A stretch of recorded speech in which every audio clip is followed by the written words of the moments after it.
ರಾಘವೇಂದ್ರಾಯ ಸತ್ಯಧರ್ಮರತಾಯ ಚ ಭಜತಾಂ ಕಲ್ಪವೃಕ್ಷ ನಮತಾಂ ಕಾಮಧೇನು ಶ್ರೀ ಗುರು ರಾಘವೇಂದ್ರ ಸ್ವಾಮಿ ಎಲ್ಲರನ್ನು ಕಾಪಾಡಪ್ಪದಂದು ಎಲ್ಲರಿಗೂ ಒಳ್ಳೆಯದನ್ನು ಮಾಡಿ ಸರ್ವೇ ಜನ ಸುಖಿನೋ ಭವಂತು. Welcome back to Shri Guru Raghavendra veg kitchen. Please like, share, comment, subscribe. Thanks for watching. ಚಿಕ್ಕ ಮಕ್ಕಳು ತುಂಬ ಇಷ್ಟಪಟ್ಟು ತಿಂತಾರೆ. ಡೈಲಿ ಮಾಡಿದರೂ ಬೇಡ ಅಂತ ಹೇಳಲ್ಲ. ಯಾವಾಗ ಇಡ್ಲಿ ಮಾಡ್ತಾರೆ ಅವಾಗೆಲ್ಲ ಸಾರು, ಪಲ್ಯ, ಚಟ್ನಿ ಏನು ಬೇಡ ಅಂಥೇಳಿ ಮಕ್ಕಳೆಲ್ಲ ಹಠ ಮಾಡ್ತಾರೆ. ಈ ಥರ ಮ್ಯಾಗಿ ಸ್ಟೈಲಲ್ಲಿ ಮಾಡಿಕೊಟ್ರೆ ಮಕ್ಕಳು ತುಂಬ ಇಷ್ಟಪಟ್ಟು ತಿಂತಾರೆ. ದೊಡ್ಡವರು ಕೂಡ ತಿನ್ಬೋದು, ಏನು ತೊಂದರೆ ಇಲ್ಲ. ತುಂಬ ಟೇಸ್ಟಾಗಿರುತ್ತೆ, ತುಂಬ ಹೆಲ್ದಿ ಆಗಿರುತ್ತೆ. ಒಮ್ಮೆ ಮನೆಯಲ್ಲಿ ಟ್ರೈ ಮಾಡಿ ನೋಡಿ. ಪ್ಲೀಸ್ ಕಮೆಂಟ್ ಮಾಡಿ ಒಮ್ಮೆ. ಇಡ್ಲಿ ಏನಾದರೂ ಉಳಿದಿರುವ ಇಡ್ಲಿಯಿಂದ ತೊಗೊಂಡು ಮಾಡ್ಬೋದು ಅಂತ. ಉಪ್ಪಿಟ್ಟಲ್ಲ ಇದು. ಜಾಸ್ತಿ ಜನ ಉಪ್ಪಿಟ್ಟು ಅಂದ್ಕೊಂಡ್ಬಿಡ್ತಾರೆ. ಇದು ವಿಡಿಯೋ ನೋಡಿದ ಕೂಡಲೇ ಇದು ಉಪ್ಪಿಟ್ಟಲ್ಲ. ಫುಲ್ ವಿಡಿಯೋ ನೋಡಬೇಕು ಪ್ಲೀಸ್. ಯಾರು ವಿಡಿಯೋ ಸ್ಕಿಪ್ ಮಾಡಬೇಡಿ. ಓಕೆ, ಇದು ಇಡ್ಲಿ ತಗೊಂಡು ಓಕೆ. ನೆಕ್ಸ್ಟ್ ಇಡ್ಲಿ ತಗೊಂಡು ಎಲ್ಲ ಇಡ್ಲಿನೂ ಕಟ್ ಮಾಡ್ಕೋಬೇಕು ಇವಾಗ ಈ ಥರ. ನೆಕ್ಸ್ಟ್ ಇಡ್ಲಿ ಉಪ್ಪಿಟ್ಟು ಅನ್ಕೊತಾರೆ. ಉಪ್ಪಿಟ್ಟಲ್ಲ, ಇದು ಸ್ವಲ್ಪ ಡಿಫ್ರೆಂಟ್ ಆಗಿದೆ ರೆಸಿಪಿ. ಓಕೆ, ಈ ಥರ ಕಟ್ ಮಾಡ್ಕೋಬೇಕೆಲ್ಲ ಇಡ್ಲಿ.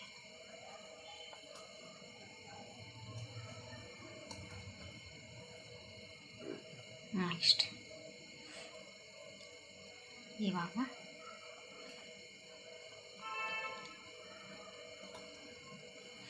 ಎಲ್ಲ ಇಡ್ಲಿನೂ ಈ ಥರ ಚಿಕ್ಕ ಚಿಕ್ಕ ಪೀಸಾಗಿ ಓಕೆ ಕಟ್ ಮಾಡ್ಕೊಂಡಾಯ್ತಾ ನೋಡಿ.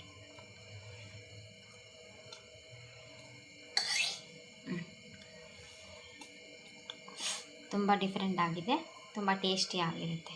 ಚಿಕ್ಕ ಮಕ್ಕಳಂತೂ ತುಂಬ ಇಷ್ಟಪಡ್ತಾರೆ. ದೊಡ್ಡವ್ರಿಗೂ ಇಷ್ಟ ಆಗುತ್ತೆ. ಆದರೆ ಚಿಕ್ಕ ಮಕ್ಕಳು, ಎಸ್ಪೆಷಲಿ ಚಿಕ್ಕ ಮಕ್ಕಳಿಗೆ ತುಂಬ ಇಷ್ಟಪಟ್ಟು ತಿಂತಾರೆ. ಓಕೆ,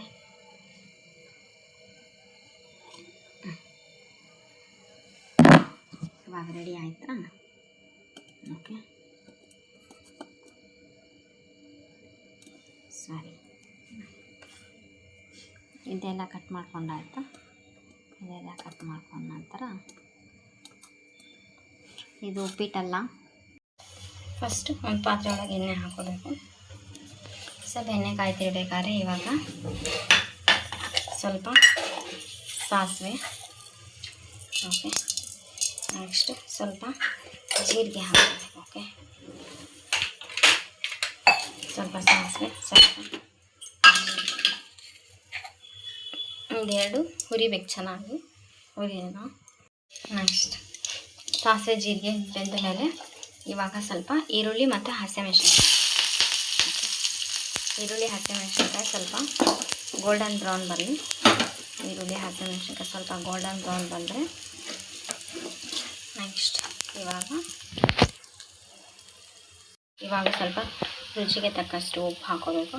ರುಚಿಗೆ ತಕ್ಕಷ್ಟು ಉಪ್ಪು ಹಾಕ್ಕೊಂಡು next home made Maggi masala ಇದೆಯಲ್ಲ, ಹೋಮ್ ಮೇಡ್ ಮ್ಯಾಗಿ ಮಸಾಲ ಹಾಕ್ಕೊಳ್ತೀವಿ. ಹೋಮ್ ಮೇಡ್ ಮ್ಯಾಗಿ ಮಸಾಲ ಹಾಕ್ಕೊಂಡು ನೆಕ್ಸ್ಟ್ ಈ ಇಡ್ಲಿ ಏನಿದೆ ಅಲ್ಲ, ಇಡ್ಲಿ ಹಾಕ್ಕೊಂಡು ಕಲಿಸ್ಕೊತೀನಿ. ಓಕೆ, ಇಡ್ಲಿ ಉಪ್ಪಿಟ್ಟಲ್ಲ ಇದು. ವಿಡಿಯೋ ಯಾರು ಪ್ಲೀಸ್ ಸ್ಕಿಪ್ ಮಾಡಿ.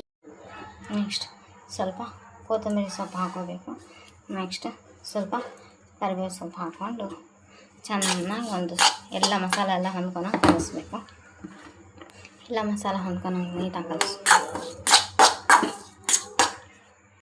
ಇದನ್ನು ಡೈಲಿ ಮಾಡಿದರೂ ಬೇಡ ಅನ್ನಲ್ಲ. ಚಿಕ್ಕ ಮಕ್ಕಳು ತುಂಬ ಇಷ್ಟಪಟ್ಟು ತಿಂತಾರೆ ಇದನ್ನು. ಓಕೆ,